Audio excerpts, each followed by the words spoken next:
Hey, thanks for joining me. We're going to do something a little different this time. Previously, we were just doing devlogs. This video, we're just going to do like an art log, right? So we're going to work on the RPG all weekend. Just going to do pixel art. I'll probably have some cool pixel art tips and tricks for you. And, we'll pick out the best parts of things that I do over the weekend. And I'll edit them together. And, yeah, this should be really fun. Let's get started. Before we get too into anything, let me show you how I'll do a color palette here. So I'm gonna start with this green here, and you always kind of want to start with a mid-tone color. So for a highlight, you kind of want to shift it on the color, on the hue, right? So like you might want to do something like this. And it's going to depend, of course, on the lighting of the scene itself. And then for the shadow, like let's go more towards blue. So maybe like this when it starts getting darker. And then darker. No, that's way weird. Hold on. Let's see here. Maybe. I'm trying to be extreme for this. See, that looks kind of right. And then maybe this could be really bright. And it doesn't have to be perfect. Like you can, we can like play around with it or whatever. The one thing you don't want to do is don't start like here, right? I've seen people do this in a professional environment. And when you start here, first of all, look, there's nowhere to go. I can only go this way, right? And that doesn't look natural at all, right? But if you start, whatever, down here in the middle, then you can go like that. I think you get the idea. Very important, but also not too, weird to know, not too weird to think about, because it's kind of common sense. For this cliff area, I would do probably much the same thing. Like this brown here, that's probably a little too close. So I would probably want to more go like in this direction. I don't know if you can see that difference there, right? But there is a difference. And then for the highlights, probably closer to yellow, like the highlight, the other highlight, right? So it's probably something more like that for those colors. I don't know yet how many colors I'm gonna need, so it's a little bit of just a guess. And this is way better than sort of making it up as you go. You can do this. I'll do this sometimes too. I'll take this color, right? Let's say I want in between this and this, so I'm just gonna do this. And I'll do the opacity, right? Merge. And then you kind of just did that, right? So, I don't know. Very important if you're going to learn to do pixel art to get your palettes figured out. You can just do it as you go, but especially if you're making something big like this, it's just a lot easier to know what colors are in your bank. Right now, after I got some art down, I tend to just sample, right? So in Photoshop, I don't know too much about other tools, but in Photoshop you hold Alt and you click it and it just puts that color, and then you do that, right? So you can be doing a lot of this. Pretty cool, I think.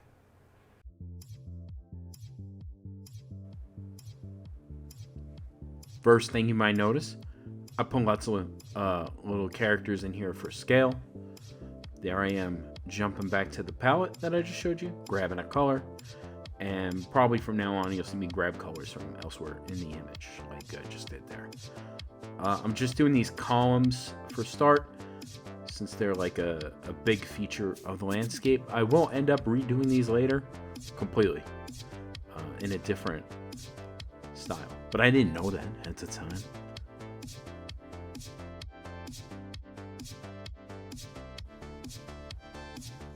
If it looks like I'm moving too fast, this is triple the speed.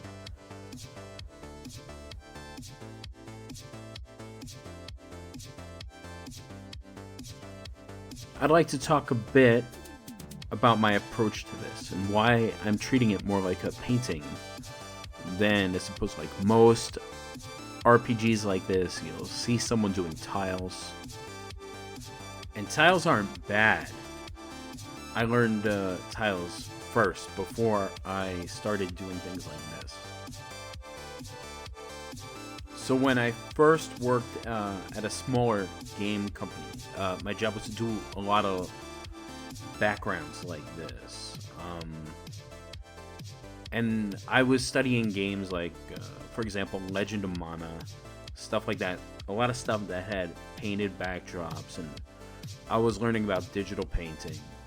And the approach I came up with there was to use like large elements that I would occasionally repeat, or I can take chunks of in an image editor, like a chunk of cliff, and just move it and sort of repurpose it and reuse it in new ways. And for this particular game, where I'm doing everything, it makes sense for me to go this route. If I were doing a different kind of game where I might need the functionality that you can attach to tiles, example, there's ways around everything, right? But if you have like lava, for example, these could be damage dealing tiles, or ice or slippery tiles, right? So, not saying that this is the best approach for everything. In my case, since I want big, epic landscapes and I want them to be like really cool, really unique, really different, and knowing that there's more artwork involved because I want to be really unique, really different, really cool looking, I think, this is the way for this game, for sure. However, that doesn't mean that some things can't be reused, right? So even look at the screen right now. There's about 10 things that can be instanced, right? The columns, the tree, the rocks, those swords and spears I was just making, and the flag, all that stuff can be instanced and repeated. And for example, the tree, if I put a shader on that to make the tree sway back and forth, then, it comes with that shader. Or any other sort of smart functionality I want to put into any of these objects. So we have the harvestable bush that has some kind of berries in it from the other map, right? I can just put this on here. And that doesn't do anything yet, but it'll do something. Here I'm just finishing up this circle thing. Doesn't have to be perfect. I'm going to destroy it more later on, so I don't care if it's totally symmetrical or whatever.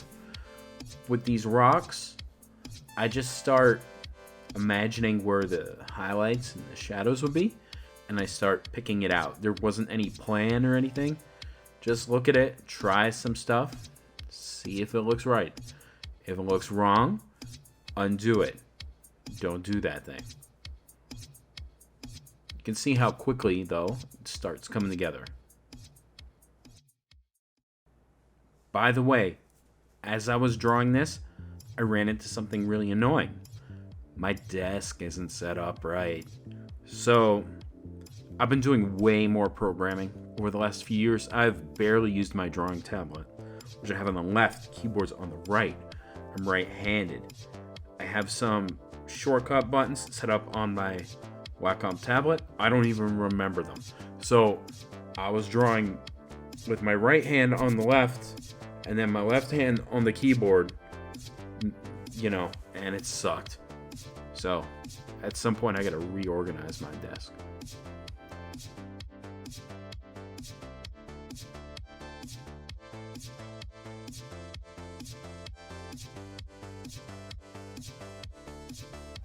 You might have noticed the style of the columns just completely changed to something a lot more angular and obsidian feeling. I just thought that the original ones weren't working, so I wanted to try something else. That's supposed to be text. You can see I added a little like flag down there. I'll animate that later. I put a shadow between the two columns. You know, everything's still very rough, but it's starting to come together. If you take a look at the navigator on the top left, you can see the zoomed out view, and I think it looks pretty awesome.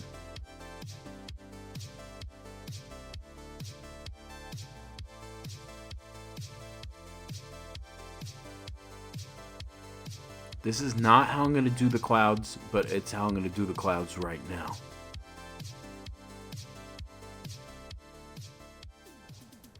Alright, I think we've reached a good stopping point, and we had a pretty good day's work. So we were able to go over this whole entire thing in all the separate pieces to the point where I could break this up, put it in the game, try it out, get a feel for it. And we can, get a good feeling for what it actually is in the game itself. It's a couple issues. So if you look here, for example, at this ivy, the leaves are too big, right? They're bigger than the guy's head. So at some point I'll have to go in, just make this all smaller. There's a couple little like perspectives are slightly off, which, we'll adjust over time. But it's painting. As long as it looks cool, it doesn't have to be perfect. I added this, let me see if I can find the right one, this mist layer, this one here. I don't know if we're going to keep that or not, but that would be like an animated rolling mist. The clouds right now are just kind of flat, so if we would do them out so they can like move properly, we would have to like, make them longer than the screen so they can go by, right? And the same with the mountains in the distance. They would need to be able to scroll slightly. Now, there's not a lot of movement for our camera to cover on this particular one, right? It's very vertical. So there wouldn't be that much scrolling, but there would be a little bit. So I guess that's it for now. Why don't we just stop and we'll pick it up tomorrow. So we'll focus on this area first, which is at the top of the map. I thought it kind of looked like some gnarly undead looking hand, so I wanted to play into that. We got some shiny rocks going and a beat up floor, and some grass poking through, different kind of color rocks happening. So you will see, I just continue to just keep going with it. Punch up these rocks a little, make them a little sparkly. And, I put those fallen rocks on the ground to sort of say, hey, this area's it's been abandoned for a long time. That fits with our setting in the game. So rocks again, I'm just kind of going with it, so whatever I feel looks right, then I will do that. No real plan, just doing what looks good. And if I feel like something doesn't look good, I will just go back, paint over it, undo it, whatever I need to do. I think some really good advice I can give a game artist is, if you're working like this on something like an environment, don't feel like you have to be like extremely exacting. That's definitely the problem I had in the start, because I learned with 90s games, right? Just tiny sprites, tiny tiles. So I was doing a lot of line art. It's very exact, and I would color it in, and that did slow me down quite a bit. I was able to make things exactly how I wanted, but it took a long time. And when you have to draw large areas like this, I think it's very important to be loose, fluid, flexible. Don't care too much. Just as long as it looks good and it does the right function that you need. And that's very important.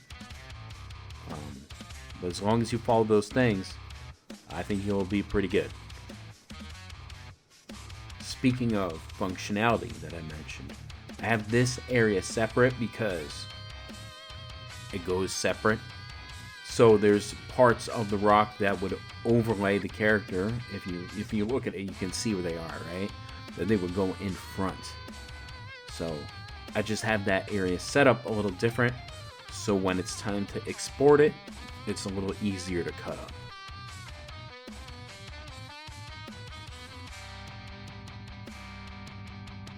I think this area is looking more and more interesting as we go.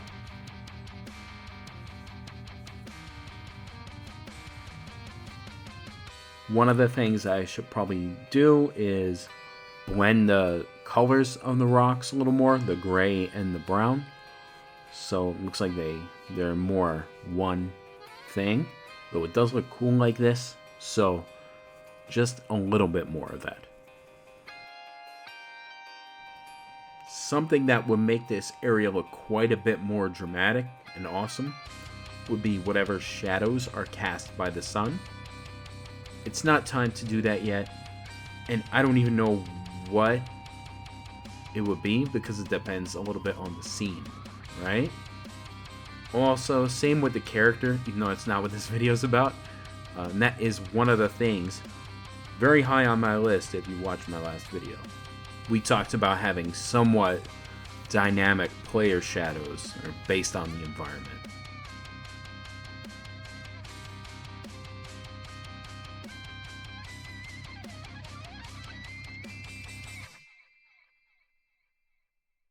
So we're just about finished with this area here.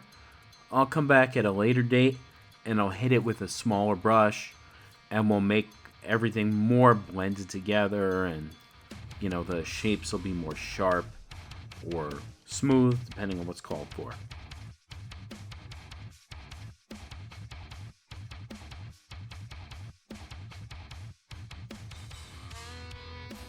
Well, now we're just working on these stairs here. We're gonna have to see how it looks. If there's a chance the stairs might feel too big for the character's steps, right? In that case, it'll look weird, like imagine it looks like he should be jumping up on them. So they might need to be about half the depth. And that brings me real cleanly into another point. So if you're like me and you're doing the art and the programming, be careful to test your art as soon as you can before you spend too much time doing the wrong thing, right? So that's one of the reasons, if you watch my other videos, everything looks barely done. The other part is I don't have any time. But I like to go a little bit at a time to make sure that each piece of art is hitting the right function. Something like this, a flag that will animate later, well, that doesn't have very much function to it. It just is there to look cool. So you don't have to worry about that as much. But something like stairs, something you interact with, a treasure chest, another character, a monster, animations in particular, any of these things, you need to test them as you're going. If you're on a team, figure out how to get coordinated so you can test your art early and often to make sure it's doing the right thing functionally, and then you can perfect it after.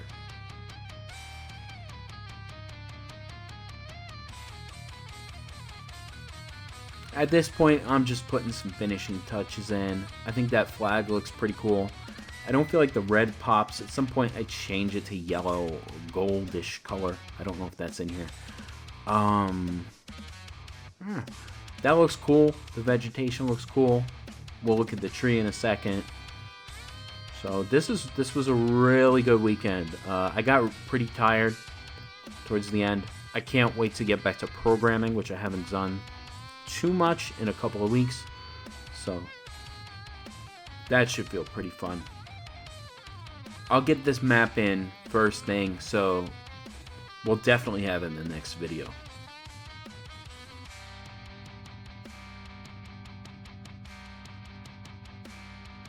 This is my second or third attempt on this tree. If it feels out of place, there's a good reason. This tree is in here because I needed a tree for testing. I added a shader that makes the tree sway like in the wind, left and right, or just left, whatever I want to do. But I needed this size, shape, and tree to test. So I will actually probably pop this out of the environment after I test it.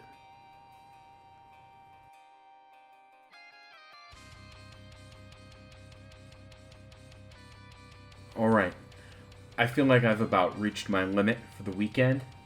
We did about a day and a half of work. Pretty solid. I think we made a lot of progress for the time.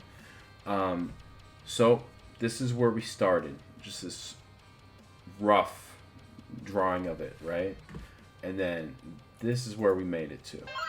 So we were able to get a lot of the medium level details in. And you can see it's not fully detailed yet. Like, this is the part we worked on the most. Okay? And you can see there's still a ways to go. You can still see the brush strokes and everything. If I turn the guy on, right, you can see it doesn't quite fit yet. Part of that is the brush strokes need to be evened out and smoothed out a bit so they don't feel so harsh, and more colors and more detail, but not more contrast necessarily. We'll do that. That's about it for now. What I'm going to do in the next one is we'll cut all these assets up. I'll put it in a map, and I got to get back to programming. So next video, you'll see this map in action. For now, take it easy, and I'll see you next time. Like this video if you like it, and subscribe if you want to catch the next one. See ya.